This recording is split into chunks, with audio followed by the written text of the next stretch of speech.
Assalamualaikum warahmatullahi wabarakatuh. Selamat sore Medan. Kembali lagi dengan aku Molly. Aku Tazli. Di acara yang paling berbahagia, Selamat Sore Medan. Berbahagianya itu di mana? Pokoknya berbahagia. Dia kan kayak gini bahasanya tuh. Bahagia aja dia. Karena yang bawa-bawa bahagia, walaupun beritanya kadang mau sadis, serem, dan mungkin duka. Sebagai doa juga supaya kita tetap berbahagia. Dimanapun kalian berada ya, bagus sekali kita hari ini ya. Jadi Tribuners biasa ya, jam 17 waktu Indonesia Barat kita bakal membacakan 3 berita menarik hari ini nih yang ter-up-to-date bersama reporter kita yang sudah standby tentunya ya. Tribuners, ada yang mau disampaikan sebelum kita masuk ke beritanya, Bang? Kosbar. Ya. Baiklah kalau gitu kita langsung aja masuk ke berita pertama nih, Tribuners. Jadi ini berita pertama nih aksi pencurian. Iya. Biasa ya, di Medan ini selain pencurian, begal, geng motor. Dan di TikTok itu udah gimana ya, image kota Medan itu udah serem kali. Kayak ada yang buat konten juga, Medan lagi tidak baik-baik saja sih. Keren kali wah itu. Ngeri ya kan bahasanya kan, seolah-olah. Tapi memang serem sih, sampai-sampai yang kalau misalnya Molly keluar malam, Molly jalan malam gitu kan, pasti ada mobil-mobil polisi yang di beberapa titik. Cuman sayangnya kayak image-nya itu juga polisinya itu nggak ada orangnya itu di mobilnya itu gitu. Iya. Iya nggak sih? Iya, sebagai apa ya ibaratnya? Mangkrak aja deh. Mangkrak aja mobilnya di situ, orangnya nggak ada gitu. Sampai aku tanya, loh kalau dia naik mobil ke sini terus dia pulangnya apa, naik Grab? Sama kawannya lah bodoh. Sebodoh sepolos itu kan aku gitu ya. Tapi beberapa konten juga dari pihak kepolisian kayak tim tawon tuh Bang, ada juga kayak buat konten mereka nangkapin begal yang bawa celurit panjang-panjang gitu ada. Cuman tetap juga ada juga netizen kayak yang apa kerjanya buat konten polisi gitu. Padahal kayak kasih tunjuk kan kinerjanya maksudnya. Ada sisi positifnya, tapi terkadang netizen mana mau tahu dia. Karena memang belum seimbang mungkin antara tingkat kejahatan sama pemberantasannya. Sampai-sampai kemarin Molly waktu lewat di jalan SM Raja, waktu jam-jam 12 malam ke atas gitu, ada kayak polisi yang lagi apel kali ya, mau ngelakuin patroli ya. Sambil foto-foto nggak untuk laporan? Iya ada. Yang penting itu laporan dulu kan. Tetap ada. Kalau itu Molly lihat ada yang pegang HP ngerekam gitu. Ya tapi kalau misalnya kalau Bang Tazri, kita pernah bahas ini ya Bang. Jadi kalau soal pembegalan aksi di malam hari yang keji lah itu ya, semoga dari pihak kepolisian ada melakukan tindakan yang lebih efektif mungkin. Kayak kemarin Pak Wali Kota, Pak Bobi itu mengimbau untuk perangkat daerah itu membatasi masing-masing disekat, daerah. Dilakukan penyekatan ya, Deli betul. Serdang mungkin perbatasan Medan kan disekat. Cuma kayaknya agak ribet ya. Ribet, dan itu kayaknya juga nggak efisien. Sebenarnya ya cocoknya itu kayak menyamar kayak dulu yang kita bahas pernah. Pakai daster. Polisinya nyamar biar ketangkap itunya aksi begal-begalnya itu. Ya terus kalau dari Pak Bobi juga ada ngomong ada tindakan tegas yang diberikan kepada para pelaku supaya mereka tidak berani lagi untuk melakukan aksinya Bang. Iya kan? Sama dengan halnya pencurian nih. Aksi pencurian sepeda motor juga sama aja. Kalau misalnya kita nggak ada hukuman yang setimpal, pasti kayak ya udah, aku juga cuma dapat hukuman kayak gitu. Dan yang dari penjara aja, residivis aja pun kayak nggak ada rasa jerahnya, apalagi yang baru-baru kan ya masih belum tahu rasanya dalam penjara gitu. Iya, kasih aja tempel. Tempel apa? Dua-dua betisnya. Oh, sakit kali tuh Jadi nih Tribuners, kalau berita pertama nih, 2 orang pria terekam kamera pengawas CCTV melakukan aksi pencurian 1 unit sepeda motor. Tapi boleh nggak sebelum ke berita itu kita masuk ke berita utama kita? Ada berita apa Bang? Berita yang pertama tadi. Oh, berita pertama ya. Iya, mungkin berita ini juga yang paling ditunggu-tunggu oleh Tribuners. Jadi ini Tribuners, transpuan. Jadi ada 2 transpuan bernama Deca alias Kamaludin dan Furi alias Rianto. Cantik namanya, Deca gitu. Cantik. Sama Furi. Unik ya. Yang melapor setelah diperas 50 juta rupiah oleh personel Polda Sumut dan merasa diintimidasi oleh perwira menengah Polda Sumut itu. Jadi intimidasi dialami transpuan setelah Kombes Budiman Bostang Panjaitan dan AKBP Budi mendatangi Indekos Deca pada Sabtu 24 Juni kemarin. Ini sebenarnya persoalannya tentang apa Bang? Kenapa dia bisa sampai diperas sama personel Polda Sumut? Jadi kemarin kan, ini sekilas saja, nanti kita minta lengkapnya sama wartawan kita. ada yang menghubungi untuk SK gitu kan, untuk di BO lah. Kau BO, kau bisa BO gitulah kepada transpuan ini. Oh ada juga ya transpuan yang diajak. Kemudian udah dipilih hotel, datanglah tadi kan seorang pria tadi, udah datang si Echa tadi. Ada kawanmu satu lagi. Oh mau 3, 2, 1 go. Dah terus? Habis itu datanglah si kawan tadi kan, si apa tadi Fury tadi. Kemudian bertiga lah orang tuh. Lagi bersih-bersih. Kemudian tiba-tiba masuk laki-laki berpakaian preman, rupanya oknum polisi. Oh, dijebak. Nah, kemudian yang memesan mereka tadi juga diduga mengeluarkan barang narkotika dan seolah-olah itu punya orang itu dua. Oh, berarti kemudian, yang mesan itu kemungkinan besar dari pihak kepolisian juga gitu. Diduga seperti itu. Oh. Jadi maka dari itu dia melapor dong. Nah, setelah melapor ini, itulah didatangi oleh 2 perwira menengah dari Polda.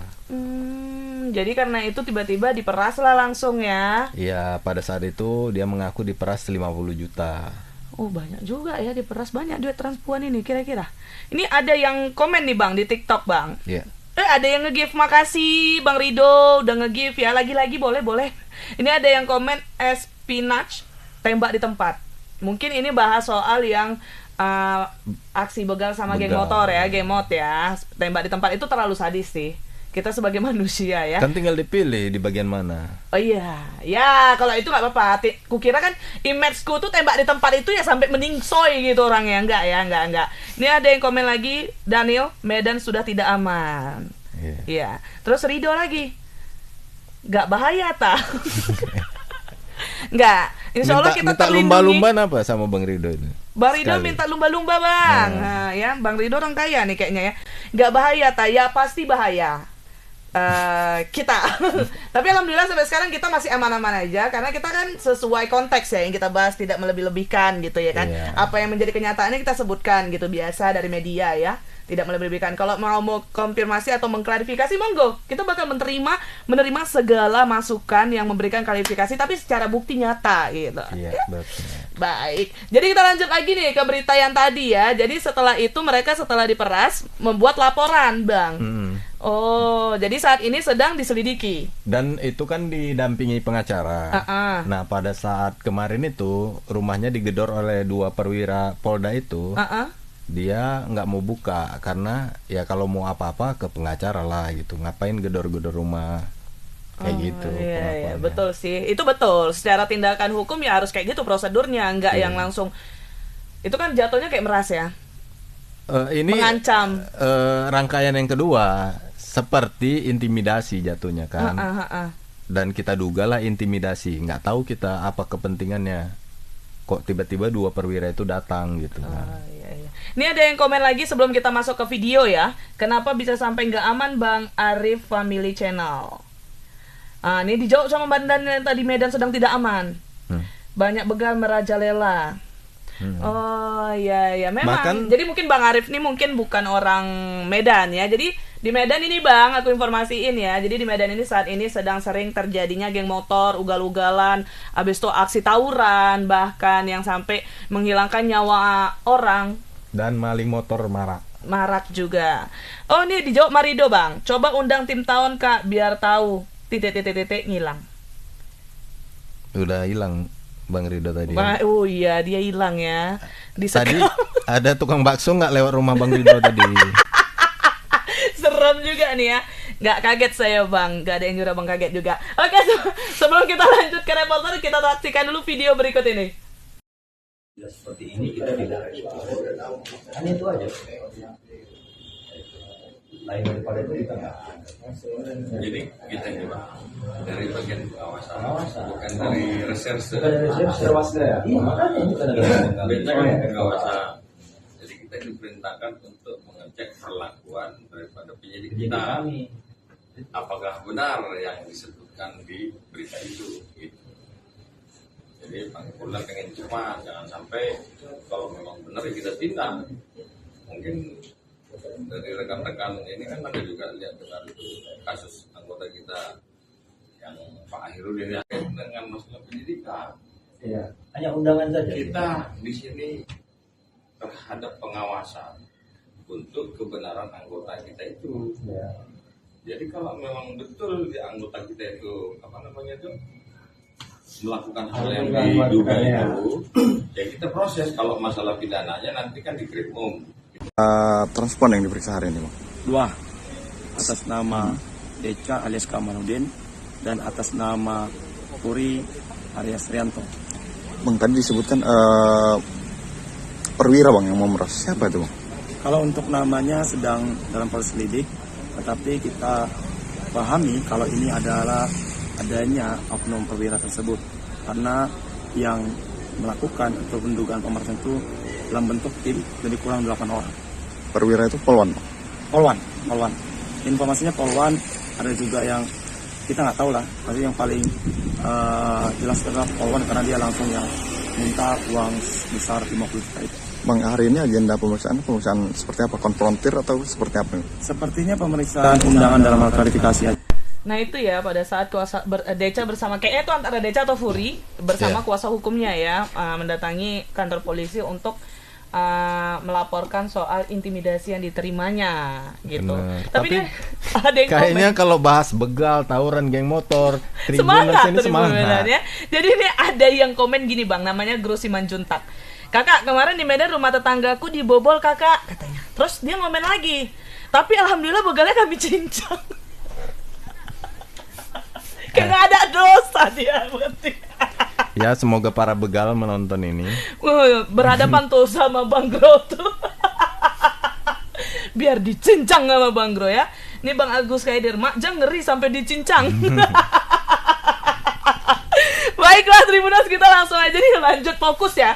Fokus ke berita kita yang pertama nih.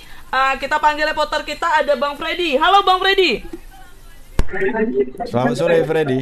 Halo, Molly dan Bang Pagli, selamat sore. Selamat sore Bang Freddy, mau dicincang Bang Gro.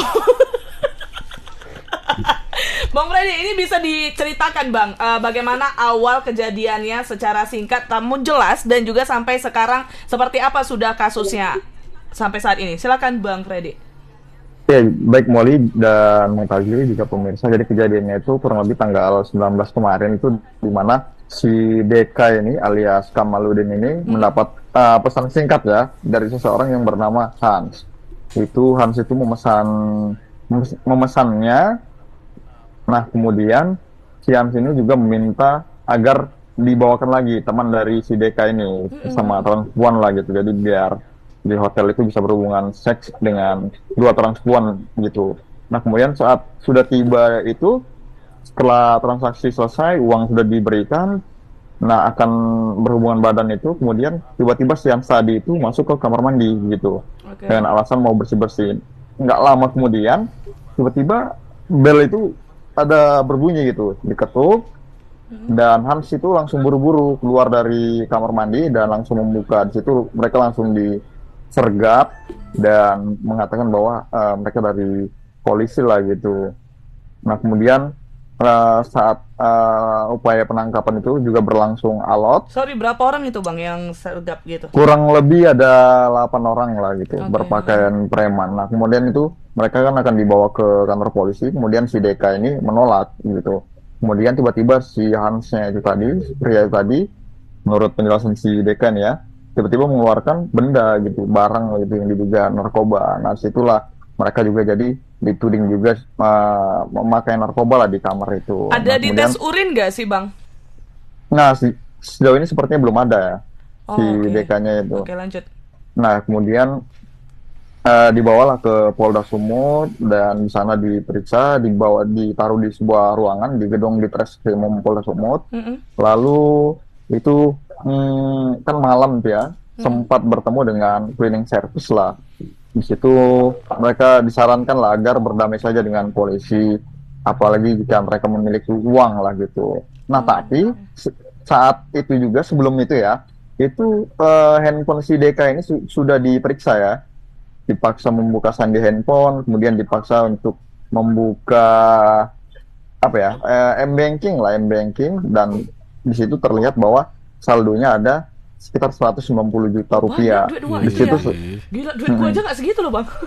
Nah, kemudian salah satu personel itu tadi, yang juga personel itu wajahnya langsung gembira lah gitu. Oh iya, pasti melihat saldo itu, ya kan. Langsung diminta semua. Minta separuh. Nah itu belum ada negosiasi masalah uang. Jadi masih dibilang banyak uangmu ya, gitu kurang lebih lah. Kau bisa dijerat tindak pidana pencucian uang lah gitu kan, karena diduga hasil jual diri lah gitu kan. Nah, keesokan paginya lah, tanggal 20 itu mereka itu akan diinterogasi itu ketemu sama Polwan ini sebut-sebut sama personel lain tuh komandan lah gitu.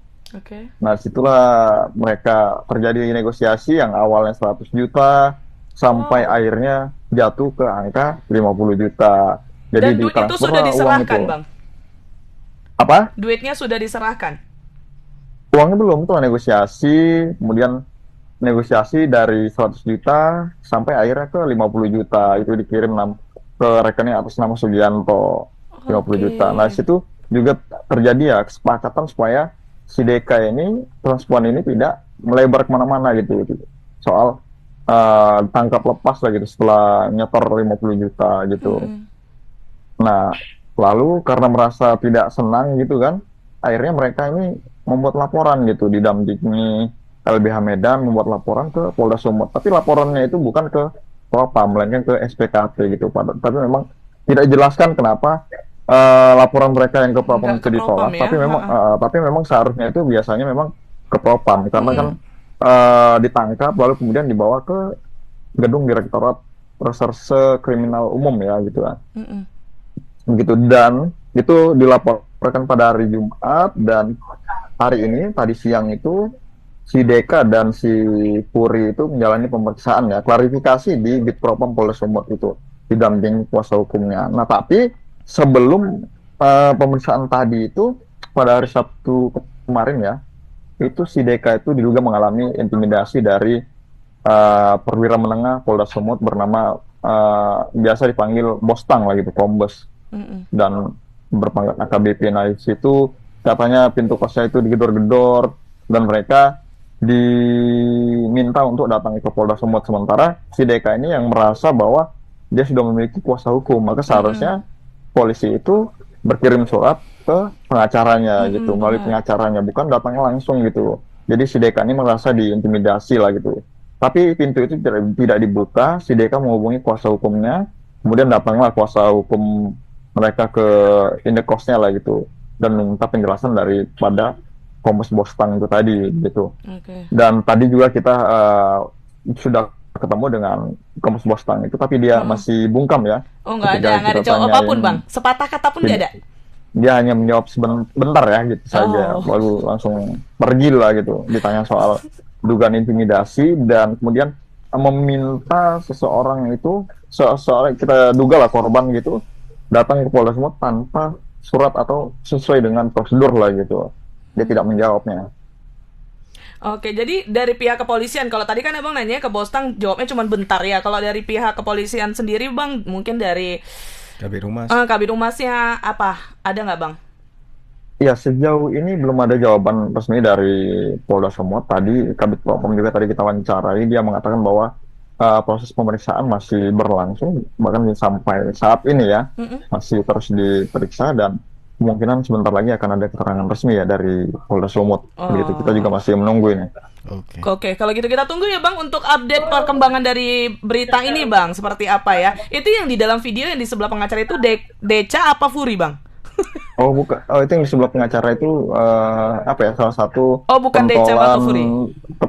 Salah satu pentolan komunitas transpuan ya yang ada di Medan ini gitu, mendampingi. Ada pentolannya. Baik, terima kasih. Kalau gitu kita tunggu, Bang, untuk perkembangannya. Terima kasih atas informasinya, Bang Freddy. Selamat sore, Freddy. Ya, terima kasih Molly, terima kasih Bang Fadli dan juga pemirsa. Oke, Tribuners itu ya, ternyata memang belum ada konfirmasi juga atau jawaban dari pihak kepolisian. Bahkan Bostangnya juga ditanyain bentar ya gitu ya kan. Nanti kapan-kapan kok jumpa Bostang bentar ya gitu kan balik. Ya Allah, nggak bahaya tah? Oke, ini banyak bang yang komen soal begal. Apribun, ada yang bilang gini, daerah Sunggal banyak kali begal sama ranmornya kak. Terus dijawab sama Hebung, makanya jangan tinggal di Sunggal. Itu jawaban apa? Ya kan nggak tinggal di Sunggal, kita lewat Sunggal kan kena. Nah, biasanya jam berapa mereka beraksi? Malam sih Bang Arif. Ini Bang Arif berarti bukan orang Medan ya. Begal merajalela di Medan, apalagi amplas tuh. Kalau tengah malam banyak banget geng motor lewat. Aparatnya pada kemana? Kemana? Kemarin malam nampak kok di depan di depan makam pahlawan. Cuman di situ. Tapi keliling. Ya tapi mungkin kalau keliling pun jangan kayak gerombolan nggak sih bang?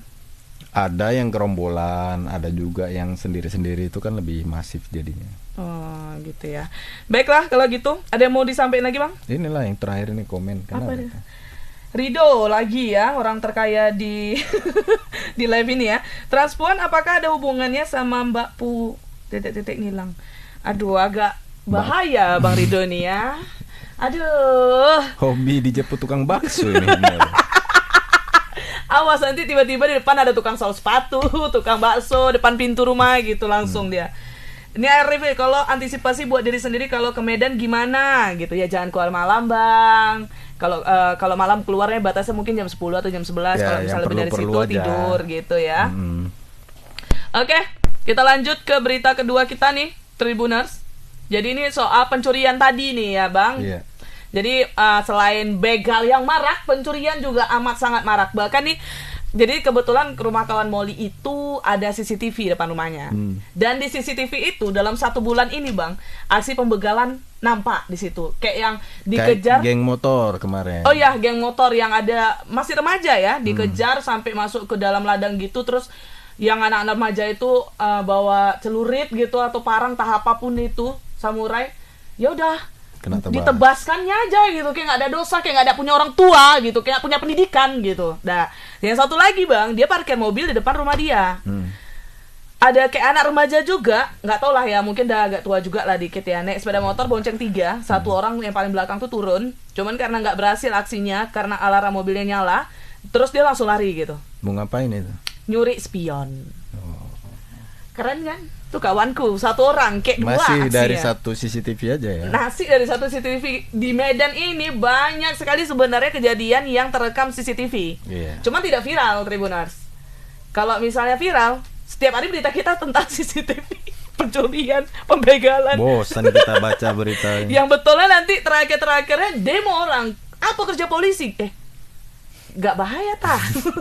Jadi berita kedua ini, 2 orang pria terekam kamera pengawas CCTV melakukan aksi pencurian 1 unit sepeda motor Tribuners. Terus aksi pencurian itu terjadi di parkiran showroom Honda Arista di Jalan Tamrin, Kota Medan.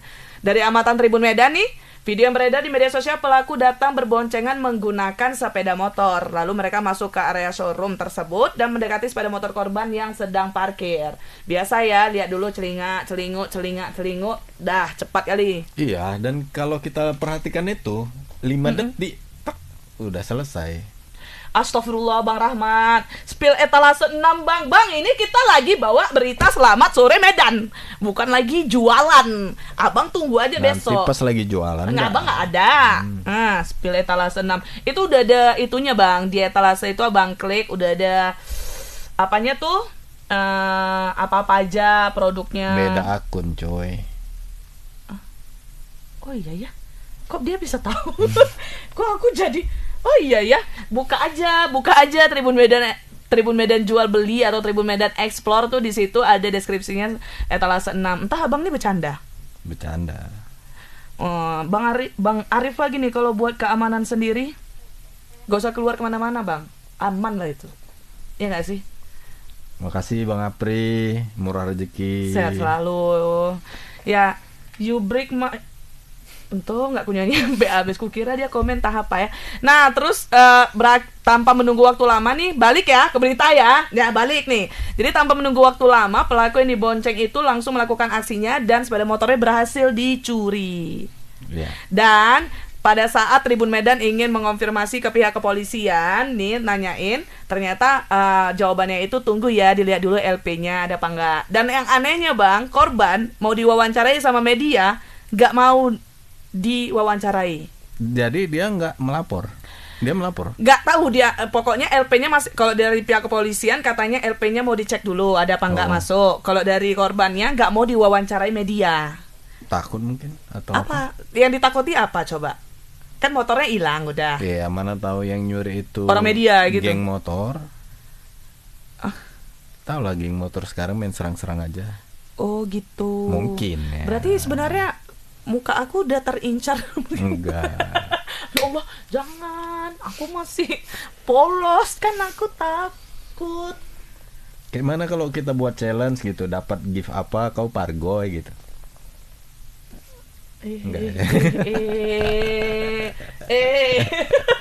Oke, Tribuners, ini untuk berita kedua ini ada videonya, kita saksikan dulu video berikut ini.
Sangat luar biasa ya, ternyata dia pakai atribut ojol pula itu, Bang. Masih terang benderang mencoret lokasinya. nama baik. Bahkan ini Bang Dani sampai Kopen nampak kali udah profesional abang malingnya, Bah.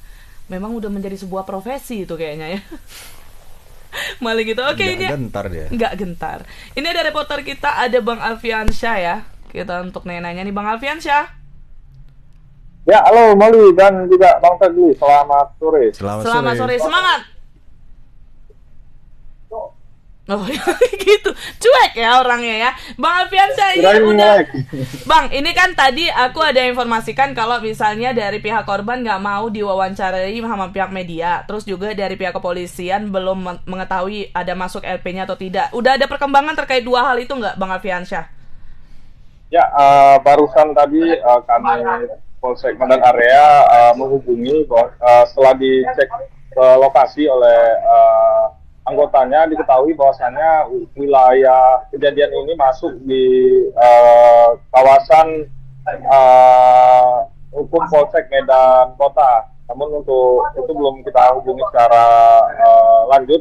Kemungkinan setelah ini akan kita coba hubungi begitu kepolisian di pihak Polsek Medan Kota terkait apakah korban ini sudah membuat laporan atau belum gitu. Oke, kalau misalnya ini dari aksi pencurian ini, apakah sebelumnya udah sering terjadi pencurian untuk yang di daerah titik ini, Bang Alfiansyah? Ya, tadi memang sempat hampir kita datang ke lokasi sempat melakukan wawancara dengan pihak forum dan juga si korbannya ini. Namun tadi sempat memang disuruh menunggu begitu karena atasannya itu karena mereka itu menghubungi atasan yang terlebih dahulu untuk meminta izin akan diwawancarai. Namun setelah kita menunggu lama, akhirnya kita berkomunikasi dengan atasan yang di ada showroom ini. Dia mengatakan bahwasanya harus meminta izin lagi kepada atasannya yang lebih tinggi begitu. Setelah kita tunggu-tunggu, rupanya atasannya yang lebih tinggi itu nggak memberikan izin gitu, sehingga si korban dan juga rekan-rekannya di situ tidak bersedia untuk diwawancarai. Namun tadi berdasarkan cerita-cerita di lokasi mengatakan bahwasanya kejadian pencurian ini itu terjadi di hari Sabtu kemarin. Terjadi di sore hari ketika para pekerja di showroom itu sudah pulang.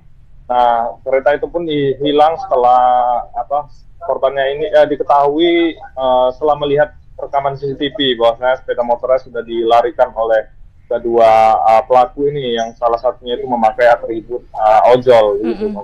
Alfiansyah, kalau kita lihat ini kan memang dikhususkan untuk parkiran motor ya. Ada nggak yang penjaga atau security yang berjaga-jaga di tempat itu? Ya, tadi sempat kita tanya juga terkait apakah ada penjaga atau security.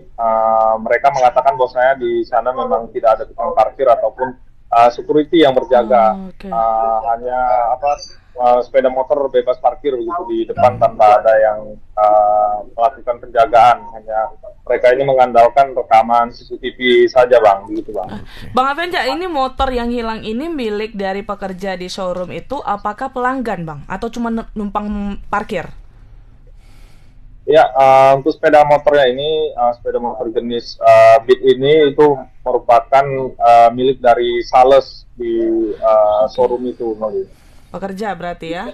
Baik, Abang. Berarti ini sampai sekarang korban juga belum melakukan laporan ya terkait. Belum dikonfirmasi ke Polsek Medan Kota karena kan ternyata bukan wilayah Polsek Medan area. Jadi masuk ke Medan Kota. Jadi karena belum itu ditanyakan ulang. Oh, baik. Kalau gitu kita tunggu perkembangannya ya, Bang, untuk berita kehilangan aksi pencurian ini. Terima kasih atas informasinya, Bang Alfiansyah. Selamat sore, Alfiansyah. Ya, selamat sore. Dan juga Bang Tadi. Menurut Abang ya, dari segala kan banyak nih aksi pencurian nih, apalagi di Kota Medan gitu ya kan. Banyak orang setelah hilang itu buat LP. Iya. Itu bakal dikerjakan nggak? Secara mekanisme itu dan aturan yang berlaku kita buat laporan, karena kalau ada apa-apa juga kayak kita STNK itu kan atas nama kita. Ya, syarat untuk penutupan STNK apa nama istilahnya aku lupa. Penutupan STNK di Samsat juga kan kita laporannya sebagai apa? Apakah kereta kita hilang, dijual atau apa, kan butuh bukti kan gitu. Jadi nanti itu nggak numpuk atas nama kita padahal kendaraannya nggak ada kan gitu. Itu satu. Kalau masalah dikerjakan atau dapat, ya kadang untung-untungan juga. Tiba-tiba ada penggerebekan di satu lokasi, ternyata itu ada barang tadahan kan. Kemudian dipaparkan, siapa yang merasa hilang kendaraannya ambil di Polrestabes misalnya seperti itu. Pas beruntung dapatlah. Kadang memang susah juga. Iya sih, tapi ya berdoalah ya kan. Kalau rezeki kembalinya.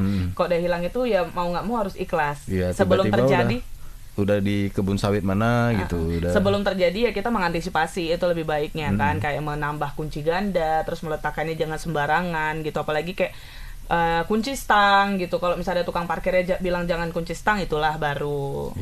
Ini ada yang komen, Bang Rido, lama-lama aku tumbuk nih orangnya. Kameramennya kenapa nggak nolongin, malah diam aja, ada kereta di Maleng. Itu CCTV, Pak. Gaduh yuk. CCTV.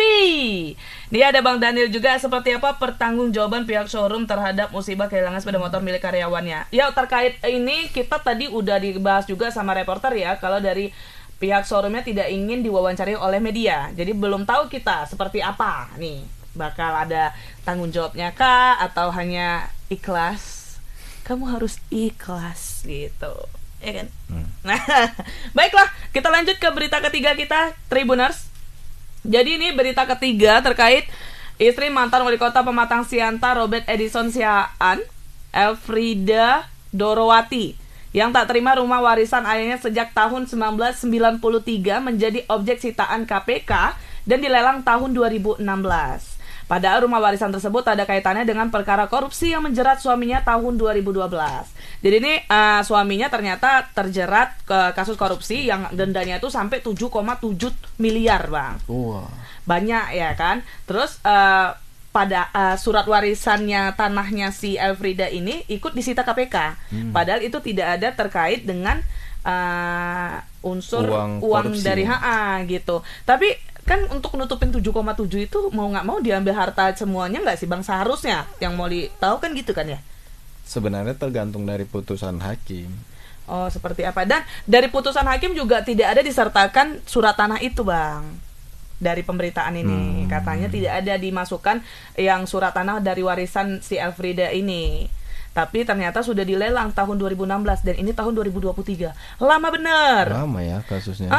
Jadi kenapa udah selama itu baru sekarang nih? Apa nih penyebabnya, kenapa gitu ya? Mungkin nanti kita bisa tanya-tanya ke sebelum itu kita saksikan video berikut ini. Pelaksananya Hendra Apriansa. Inilah dia. Ini yang Ibu duga surat palsu yang Ibu laporkan ke Baris Krim Polri? Benar. Ya, ada surat laporan juga Ibu. Baris Krim Dan sudah diperiksa Ibu ya? Dan diperiksa ini. Bantu saya Pak. Itu rumah orang tua saya Pak. Tolong Pak. Tolong. Suami juga sudah dihukum ya Bu ya padahal. Suami saya juga sudah dihukum.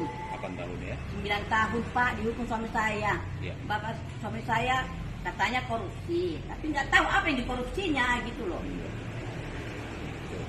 Terus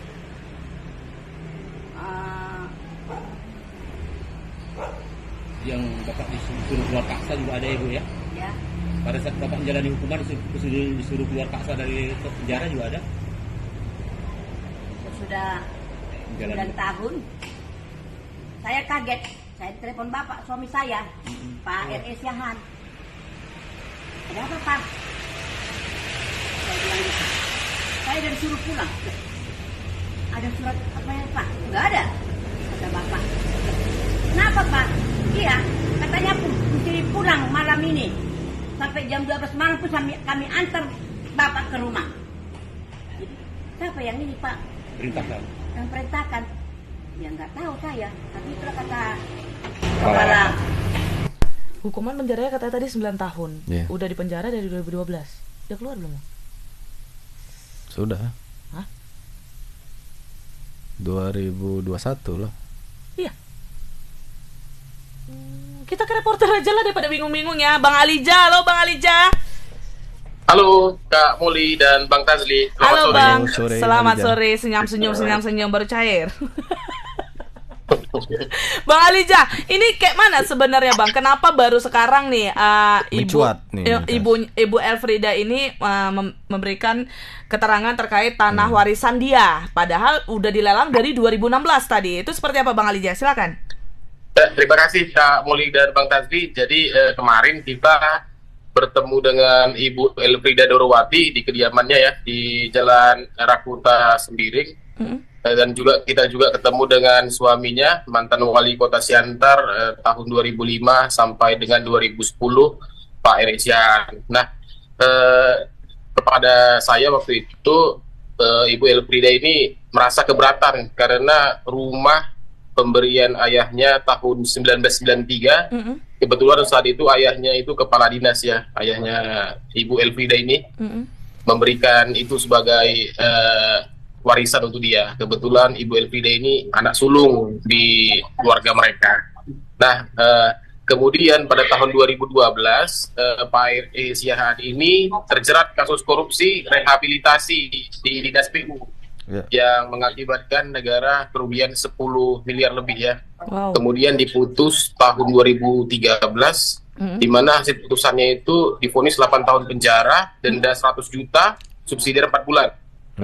Kemudian uang pengganti senilai 7,7 miliar yang mana apabila tidak dibayar dalam 1 bulan akan dikenakan penjara selama 4 tahun.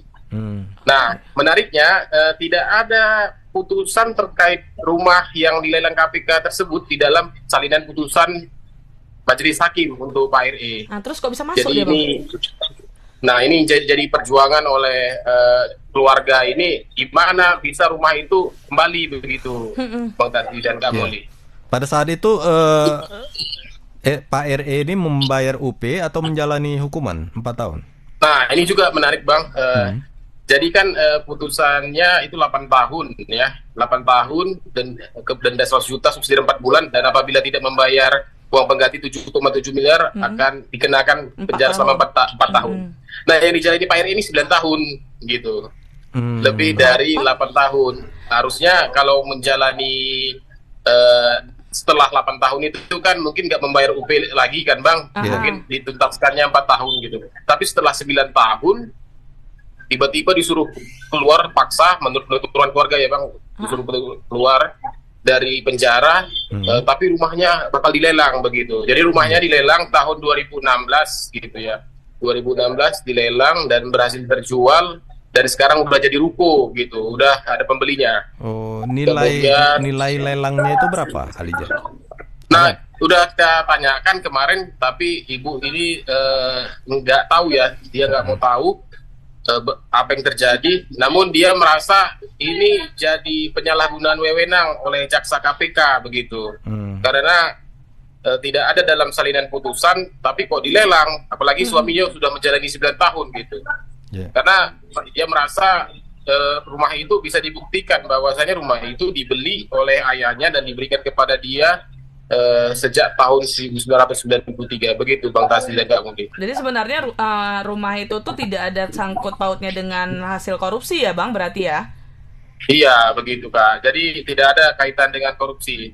Jadi setelah saya buka juga salinan putusan, memang tidak ada dalam salinan putusan pengadilan Tipikor Medan itu untuk menyertakan warisan dari Ibu Elfrida ini sebagai uang pengganti kerugian negara. Terus Abang udah ada tanya sama pihak yang KPK ya, dari KPK berarti ya, Bang, terkait peristiwa ini, Bang, seperti apa, kenapa bisa tiba-tiba warisan Ibu Elfrida ini masuk dalam lelang? Udah ada nggak Abang konfirmasi? Nah, belum ya, Kak. Jadi kita juga masih menunggu langkah hukum dari pihak keluarga. Mungkin setelah itu secara resmi baru kita konfirmasi ke pihak KPK. Karena sekarang posisinya Ibu Elfrida dan Pak RE sendiri sedang menyiapkan pengacaranya untuk melanjutkan kasus ini. Namun sebelumnya dibilang Bu Elfrida ini menghubungi jaksa yang mengeksekusi rumah tersebut, mengatakan kami sudah melakukan semuanya sesuai prosedur.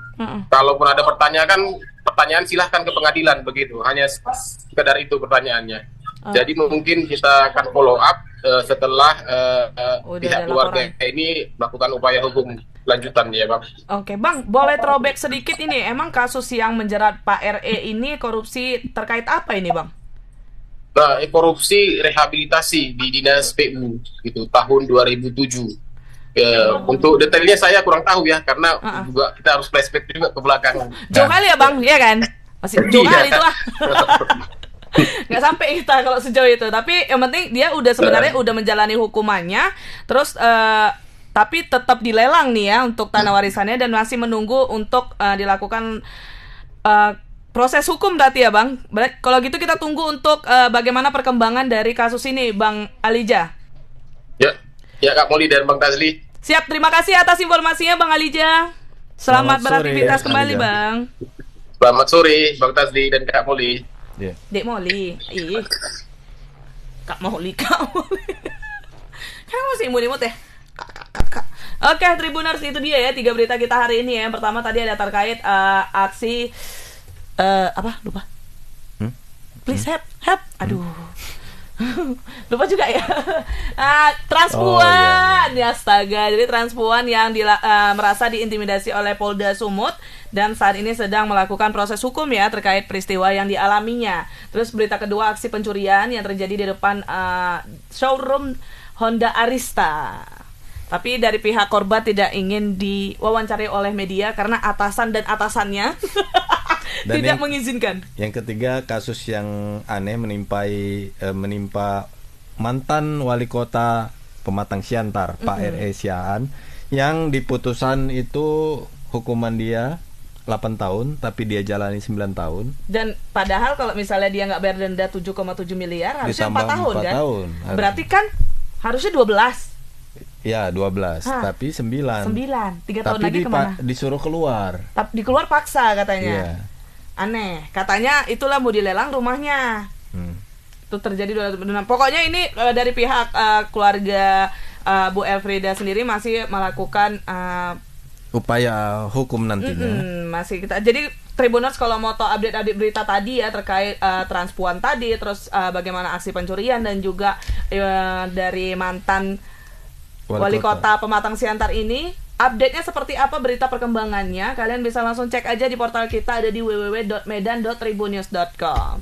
Buat kalian semua, untuk Tribun Medan ingin menghimbau nih selalu berhati-hati untuk sekarang ini ya, karena bahasanya tadi Medan lagi tidak baik-baik saja. Kalau bisa jam 10 malam udahlah di rumah aja. Iya, bisa. Kalau bisa. Abang bisa? Enggak. Ya, sebenarnya gimana ya? Ya semoga kita selalu dilindungi lah ya, terhindar dari mara bahaya. Dan yang terpenting jangan lupa baca doa sebelum pergi. Nah tuh yang paling penting ya, supaya kita terhindar dari musibah-musibah yang akan datang. Selalu berhati-hati dimanapun, kapanpun kalian berada buat Tribuners ya. Untuk jaga kesehatan juga nih, juga. Dah, apalagi mau kucakapi nggak tahu lah. Udah lah, kita tutup aja lah ya bang. Semua ya, buat Tribuners yang di TikTok, terima kasih sudah yang give, yang udah komentar, udah nge-like, tap-tap layarnya. Atas waktunya sudah menyaksikan Selamat Sore Medan episode kali ini. Pastikan untuk terus menyaksikan Selamat Sore Medan setiap hari Senin sampai Jumat pukul 17 waktu Indonesia Barat. Kalau gitu aku Molly, aku Tajli, dan kru yang bertugas pamit undur diri. Mohon maaf apabila ada salah-salah kata atau ucapan. Assalamualaikum warahmatullahi wabarakatuh. Selamat Sore Medan. Kecepatan.